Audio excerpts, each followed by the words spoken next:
33 करोड़ देवी देवता नकली फर्जी काल्पनिक हैं, और कितने भगवान हैं जो नकली फर्जी काल्पनिक हैं, और जो हमारे पर कई भगवान तो ऐसे जो कातिल हैं, बलात्कारी हैं, भगवान के रूप में हमारे सामने पेश कर रखे हैं। ब्रह्मा के बारे में क्या बताया जाता है कि ब्रह्मा ने सृष्टि की रचना की, उसका करैक्टर देखिए। ब्रह्मा ने अपनी लड़की के साथ बलात्कार किया, अपनी लड़की के साथ शादी की, क्या वो भगवान मानने के लिए लायक है, भगवान कहने के लिए? परशुराम ने अपनी माँ का मर्डर किया। परशुराम ने वो अपनी किताबों में, ग्रंथों में लिखते हैं, क्षत्रियों का 21 बार सर्वनाश किया। यहाँ तक भी लिखा जो आज भी सब मारे गए। जो महिलाएं गर्भवती थी उनके पेट को चीर के वो गर्भ का भी मर्डर किया गया, कहीं बच्चा पैदा हो गया, क्षत्रिय ना बने। तो इससे क्रूरता का इससे बड़ा इतिहास तो पूरी दुनिया में कहीं भी नहीं मिलेगा। क्या उनका विरोध नहीं किया जाना चाहिए? जी, मेरा नाम सुभाष स्वतंत्र है और मैं हरियाणा के कैथल जिले के तितरम गांव से एक किसान परिवार में पैदा हुआ हूं। तो सर यहाँ कैसे, आप यहाँ कैसे आए इतनी दूर? ये देश में जुल्म ज्यादती के खिलाफ कोई भी महापंचायत हो, कोई भी धरना प्रदर्शन हो, मैं पहुंचता हूं हर जगह। ये कोई नई बात। हरियाणा में तो मैंने देखा है कि यादव लोग सबसे ज़्यादा बीजेपी भाजपा की तरफ है। वो अभी जमाना गया, अभी वहाँ यादव भी बीजेपी से नाराज है। बीजेपी से नाराज? हम बिल्कुल। ओबीसी समाज को सबसे ज़्यादा धोखा बीजेपी से मिला है, सबसे ज़्यादा धोखा मिला है। तो आप भी काफ़ी नाराज दिख रहे हैं। नहीं, अब ये देखो, हम तो इस सिस्टम से नाराज है ना, सदियों पुराना सिस्टम है जो। तो ब्राह्मणवाद कहाँ तक क्रूरता की हदें पार कर रहा है, ये देखो ना। पिछला इतिहास उठा के तो देखो। नहीं, पिछला इतिहास तो जब पढ़े लिखे लोग नहीं थे तो वो तो मान सकते, लेकिन अब तो पढ़े लिखे लोग हैं, लोग समझदार हो गए हैं, अब तो क्रूरता नहीं होनी चाहिए। अभी भी है क्रूरता, क्यों नहीं है? अभी जो फरसा ला रहते हैं तो ये क्रूरता नहीं तो और क्या है? वो कहते हैं गर्दन काट देंगे, तो क्रूरता नहीं है? ये आपके ये देखो, इसमें बैनर में लिखा है यहाँ कितने लोगों का मर्डर कर दिया, क्या क्रूरता नहीं है? ये जो बच्चे को मटकी का पानी पीने से उसको मार दिया जाता है, पीट दिया, जान से मार दिया जाता है, क्रूरता नहीं है? अच्छा, ये बताइए, मैं आपसे इसलिए विशेष कर मैं बात करना चाहता हूँ कि हरियाणा, चूँकि मुझे छोड़े 30 साल हो गए जी, तो हरियाणा में तो ऐसा कुछ नहीं है। हरियाणा में तो बड़ी खुशहाली है, यादव लोग वहाँ बहुत खुशहाल हैं। नहीं, पर हरियाणा में तो ये समस्या नहीं है ना। राजस्थान में है, उत्तर प्रदेश में है, मध्य प्रदेश में है। क्या हमें हमारे लोगों के लिए नहीं आना चाहिए? बिल्कुल बिल्कुल बिल्कुल। आप तो हरियाणा का तो इतिहास है, देश के लिए लड़े हैं। वहाँ पे 100 कुछ यादव जो है शहीद हुए हैं देश के लिए।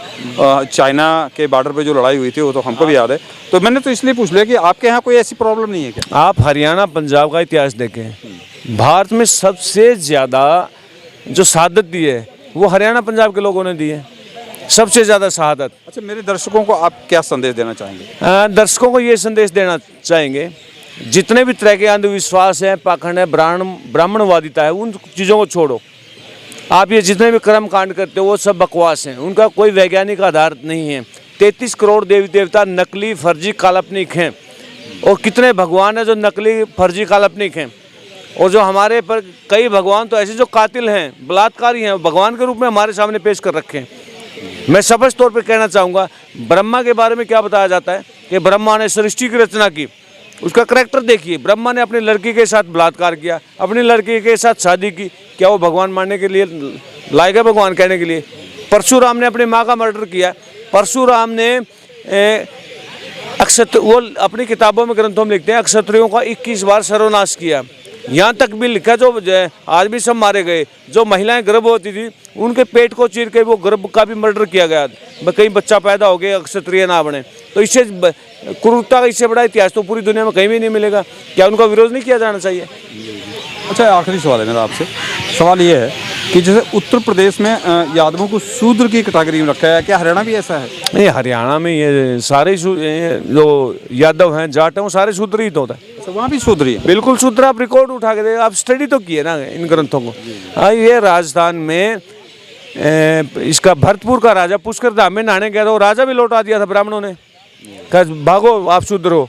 तब वो अपनी सेना लेके गया था, उनके जूते मार के नहा के आया, तब उन्होंने वो बराबरी का दर्जा तो तब भी नहीं दिया, लेकिन वो घाट पे दे दिया। भाई चौथा घाट आप लोगों का है, पहला घाट ब्राह्मणों का, दूसरा राजपूतों का, तीसरा बनियों का और चौथा जाटों का। तब भी ऐसा दिया था। क्या भेदभाव नहीं है ये?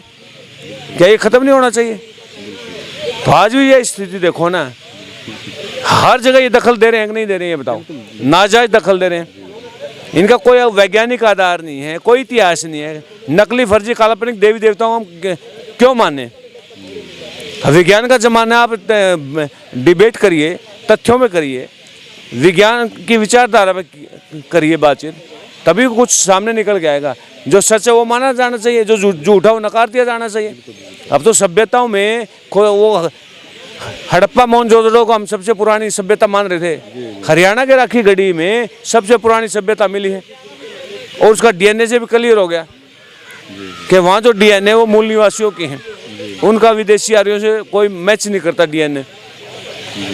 और अब ये विदेशी लोग जबरन इतिहास में दखलंदाजी कर रहे हैं, छेड़छाड़ कर रहे हैं और ये प्रचार कर रहे हैं कि आर्य यहीं के थे। ये बिल्कुल झूठ है। आर्य विदेशी थे, यूरेशिया से आए हुए लोग हैं। यही हमारे देश का सारा ताना बाना व्यवस्था खराब किए हुए हैं।